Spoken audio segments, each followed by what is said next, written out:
Hello, এখানে আজকে pasta রান্না করব। এইজন্য একটা পাতি নিলাম, পাতিলে তেল দিলাম। তারপর এখানে রসুন একটু বাদামি করে বেজে নিব। ভেজে নিয়ে পেঁয়াজ দিয়ে দিব। পেঁয়াজ যখন একটু ভাজা হয়ে আসবে, তারপর এখানে দিয়ে দিব চিকেনগুলো, কেটে রাখা চিকেনগুলো দিয়ে সয়া সস দিব, তারপর সস দিব, একটু মশলা দিব, দিয়ে ভালোভাবে কষায় নিব। নেওয়ার পর সিদ্ধ করে রাখা পাস্তাগুলো দিয়ে দিব।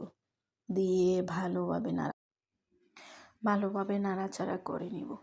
করে নিয়ে তারপরে আরেকটু প্যাকেটের মশলাগুলো দিয়ে দিব পাস্তার উপরে দিয়ে, তারপর ভেজে রাখা এখানে সবজিগুলো দিব। এখানে গাজর আছে, বরবটি আছে, ক্যাপসিকাম আছে, তারপর টমেটো আছে, এগুলো সব দিয়ে দিব। দিয়ে একটু নাড়াচাড়া করে উপরে ডিম ঝোড়াগুলো দিয়ে দিব। ডিম যেটা ক্রাম্বল করে নিলাম সেটাও দিয়ে দিব। তারপর ধনেপাতা দিব, পেঁয়াজের কলি দিব, এগুলো সবগুলো দিয়ে আর 5 মিনিটের মতো রান্না করব। রান্না করলেই হয়ে যাবে আমের পাস্তা গরম গরম। ওকে, আল্লাহ হাফেজ।